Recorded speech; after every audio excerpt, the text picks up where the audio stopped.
los prisioneros. Pero de todos modos, chinguen a su madre. Este es de los casos raros donde uno se encuentra chistes que no están atribuidos al presidente de la República. Hay chistes, por ejemplo,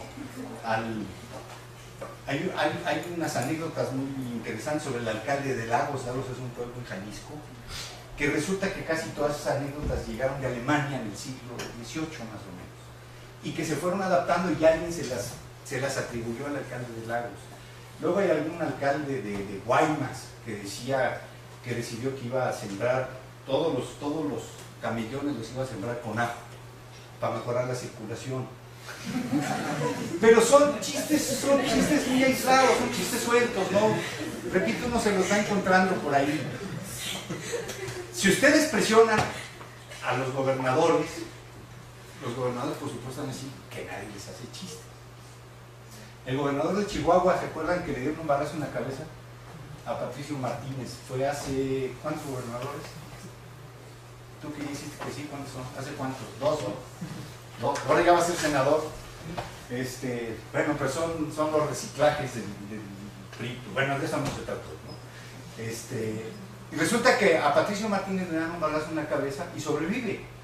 Y entonces él le gustaba contar el chiste que decía, la mujer que le disparó se llama, pues sigue en la cárcel, se llama Victoria. Y entonces él decía que en la cárcel de Chihuahua estaban prohibidos los frijoles de la olla y la cerveza Victoria. Y se reía mucho con el chiste. El chiste que él no contaba es ¿por qué no se murió? Porque cuando le dio el balazo, la bala entró, buscó, no encontró nada, se salió y se fue. Pero repito, son pocos, ¿no? Alguien me decía cuando escribí la segunda edición, ¿y vas a escribir los chistes de López Obrador? No, porque normalmente los candidatos no les hacen chistes. Una excepción es Salinas, porque Salinas era un candidato tan fuerte desde que era secretario de Programación y Presupuesto, que prácticamente su elección es una elección anunciada. Y eso provoca que los chistes se enfoquen en Salinas todavía antes de que sea electo y lo demás. Hay un chiste buenísimo, que dicen que en ese entonces de la Madrid hace un proceso de auscultación en el PRI para que no fuera muy evidente el dedazo. La verdad es que Salinas es presidente porque el padre era muy poderoso, el tío Ortiz Mena era muy poderoso, entonces la red política de Salinas realmente le abrió el camino para llevarlo a la presidencia.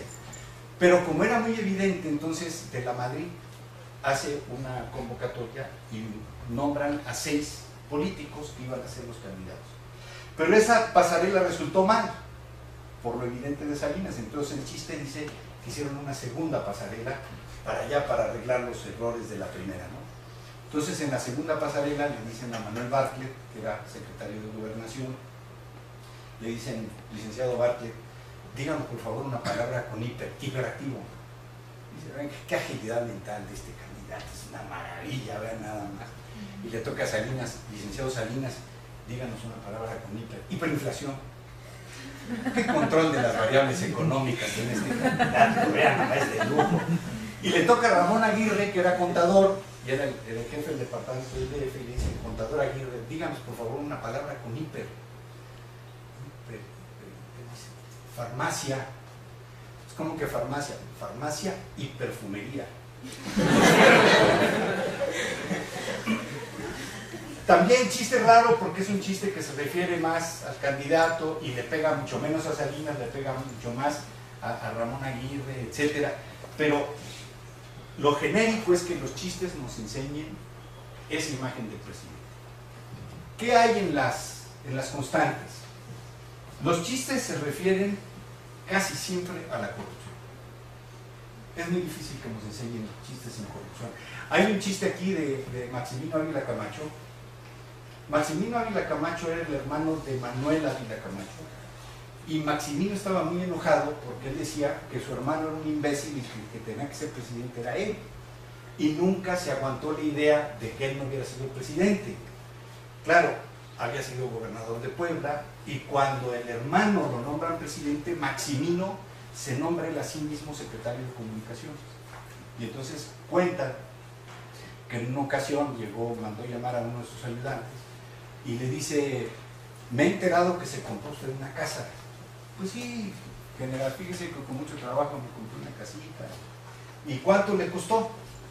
Pues me costó 200,000 pesos. Pero me imagino que le ha de haber hecho arreglos. Pues sí, general, fíjese que me gasté 100,000 pesos en hacer arreglos. De los 40 se hace una lana, ¿eh? Y luego le dice: fíjese qué suerte tiene usted. Se acaba de ganar 100,000 pesos, tráigame en la mañana las escrituras, que aquí va a estar el notario y le voy a pagar 400,000 pesos por la casa. El funcionario era muy corrupto, se había robado el dinero, y Ávila Camacho, que era todavía más corrupto, se roba más la casa, ¿no? Hay por ahí un chiste que se lo hicieron originalmente a un presidente ruso, que es igual, que llega un representante de una armadora de coches creo que también es con Ávila Camacho, y dice: vengo con la encomienda de regalarle un coche. Y Ávila Camacho dice: no, yo no puedo aceptar un regalo tan caro, como se le ocurre. Pero como el otro tenía la instrucción de que fuera efectivo el regalo, lo está presionando, y de repente dice: ¿sabe qué, señor presidente? Páguenmelo. ¿Sabe cuánto cuesta el coche? Dice: ¿qué tal si me da 5 pesos? Hombre, por ese precio mande 2. El chiste encontré a un ruso, un presidente ruso. Yo llegué a la conclusión, siguiendo el planteamiento de un historiador estadounidense. Él dice que la expresión del pueblo es el folclore, es la expresión donde el pueblo va mostrando sus principios, sus costumbres, etc. Ese es el folclore. Y él dice: igual como el folk tiene su lore, también la élite tiene su lore. Y en el elite lore hay algunos trabajos interesantes. Hay un trabajo de María Herrera Solé que analiza, por ejemplo, cómo veían la migración ¿cómo se llaman los que trabajaban en la Segunda Guerra Mundial, que se llevaron para allá? Los braceros. Cómo lo veían los braceros. El padre de María fue bracero. Cómo lo veían los autores como Spota, etc. Y yo traté de aplicar esto tratando de entender quién hace el chiste, porque es muy difícil entender quién hace el chiste. Cuando Echeverría se enfrenta al Grupo Monterrey, aquí es que casi todos están jovencísimos, no se acuerdan ni quién era Echeverría. Echeverría fue presidente en 1970 y 76. A mitad del sexenio, por ahí, si no me equivoco, en 73-74, hay una película, El secreto de Romelia, buenísimo, donde se trata de una maestra de historia que se estaba quejando y dice: esto es una desgracia, porque ahora cuando hablo del 68 solamente cuando doy esa clase, ¿no? Ya está muy lejos, pero bueno, lo que yo traté de recuperar es, uno, ver si se encontraba el chiste en otro lado.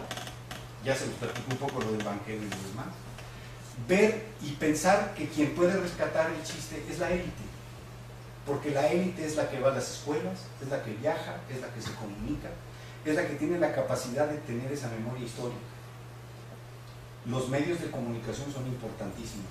Parte de mi análisis va a tener que cambiar a partir del internet, ¿no? Y ahorita me meto un poco con lo del internet, las redes, Twitter y lo demás. Por ejemplo, cuando explotó el Challenger, ¿se acuerdan? A la media hora que explotó el Challenger, el mismo chiste se escuchó en las dos costas de Estados Unidos. En el Challenger iba una maestra. Y entonces cuando la maestra se fue a la casa, le dijo al marido, dice: tú alimentas a los niños, yo alimento a los peces. Bueno, ya sé que es humor negro, pero así es el chiste. Lo interesante, porque el Challenger explotó en el aire, en el mar. Lo interesante es que el chiste surgiera, que no surge simultáneamente, sino que surge en un lado y alguien toma el teléfono, le habla a su cuate, se lo cuenta y ya automáticamente se comunica. La élite tiene esa capacidad y la élite es la que va a transmitir esa información. Pero la élite tiene aparte otra ventaja: es la que sabe los secretos del poder, es la que sabe los secretos de alcoba, es la primera que se entera. Fuera de la élite, el pueblo, el folk, normalmente se preocupa poco de esos temas políticos. Les comentaba hace un rato que las colecciones de chistes, las de chistes en general, no traen chiste político, mientras que la élite se está fijando. Estaba leyendo hace poco varios libros sobre los escándalos presidenciales, el de la Warnat, el de Manu Dombier, en fin, hay varios. Y entre ellos, por ejemplo, leo uno sobre todos los escándalos de López Portillo, de los que yo no estaba enterado, ¿no? López Portillo, a los 62 años, le hace un hijo a una amiga de su hijo. El presidente todavía tiene esa capacidad mágica, ¿no? Esos escándalos, ¿quién se entera? Pues no se entera como diría la hija de Peña, ¿no? Un prole no se entera, porque no le preocupa, ¿no? Sin embargo, ahí les va. Dice que estaba López Portillo en su cama en Los Pinos y de repente un apagón. Y entonces el tipo viene enojado, le habla al jefe del Estado Mayor: ¡Godínez! Unos gritos, y ya llega Godínez corriendo. Digo, usted, señor presidente, ¿dónde está la luz, Godínez? Dice, está a su lado, señor presidente. No sea pendejo, Godínez, la corriente. Esa anda de gira en Europa con la Sinfónica. ¿Sí le entienden? ¿Sí saben quién era la luz? Rosa Luz Alegría, que se decía era amante del presidente, ¿no? Que decían que fue un prodigio químico. Dice, porque un cuero lo convirtió en cartera. Cartera ministerial. Esos chismes de alcoba, la élite se entera, porque hay alguna manera como que es, o porque lee periódicos en un país de no lectores. ¿Sí? En este país la lectura promedio es un libro al año. Y del periódico que tiene el tiraje más grande no pasa de 60,000 ejemplares, y es periódico nacional. Entonces, la gente que no se entera de esos chismes y los programas estos escandalosos de la tele y del radio no se meten con el presidente. Porque si hay algo que el poder político no permitió nunca, fue liberar a los medios masivos para que los medios masivos pudieran meter chiste político. Les pongo varios ejemplos. El primero que se revela es el Loco Valdés. De aquí la mayoría ni saben quién es, ¿verdad? Sí. ¿Sí saben? Bueno, el Loco Valdés estaba loco, por eso le dicen el Loco Valdés, ¿no? Bueno, pues en una ocasión, ya no está. En una ocasión el Loco Valdés llega en su programa de televisión y dice, ¿saben quién fue el primer presidente bombero de México? Bomberito Juárez. Lo castigaron. Lo sancionaron con el programa, le cobraron una multa grandísima y como ya le habían cobrado una lana fuertísima, regresa y dice, no solamente era el primer presidente bombero, sino que tenía un ayudante, doña Manguerita Maza de Juárez. Eso fue escándalo nacional. Que Loco Valdés en la televisión contaron un chiste de eso. Yo me acuerdo que pasa mucho tiempo y de repente cuando el gobierno se apodera de lo que hoy es Televisión Azteca, el Canal 8, el 13 y el 8, en el 13 le da a Marco Antonio Flota, a Héctor Lechuga y a Salinas el Bueno. ¿Cómo se llama Salinas el Bueno? Chucho Salinas. Les da unas cápsulas que se llamaban Barriendo la Noticia, que eran cápsulas de chiste. Y cuando va el chiste, cuando van a llegar al punchline, o sea, al personaje, se acaba. Y si ustedes hablan con Flota, Flota les va a decir, nosotros sabíamos perfectamente bien qué se necesitaba para que el programa siguiera. Y sigue durante mucho tiempo, aún con la oposición de la hermana de López Portillo, que era la directora del canal. Margarita la Mala. Tiempo después, Derbez se le ocurre en su programa ¿se acuerdan del Diablito Travieso de Derbez? Que de repente está allí, está Cedillo y jala la palanca del Diablito Travieso y una manguera moja a Cedillo. Esa era la broma por la cual Derbez tuvo que pedirle permiso a Los Pinos. O sea, quedaba perfectamente claro que los medios masivos no los iban a soltar. Los libros no importan, pues, ¿cuántos compran un libro de estos? 5,000 personas compran un libro de estos. No lo lee nadie, déjenlo, no pasa nada.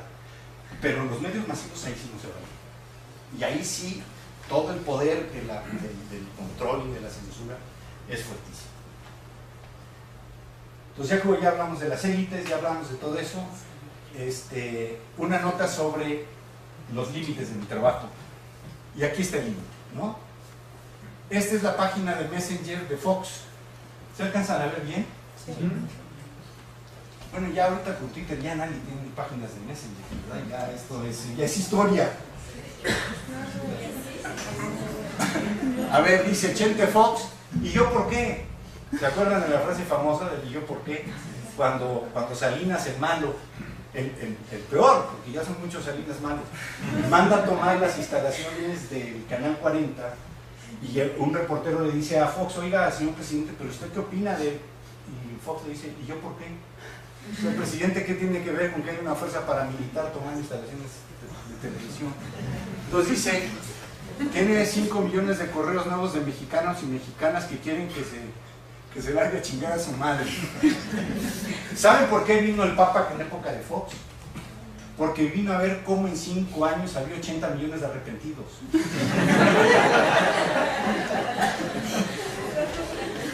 Gabinetazo tercera edición, Panchito Gil, Hacienda, crecimiento con calidad, bla, bla, bla, bla, bla, ¿no? Martita de Fox rumbo al 2006, era cuando era toda la campaña para que Marta Sagún fuera la presidenta. El que manda al que le chupó un huevo, George Bush en línea, otros amigos de Fox, cuates pro reforma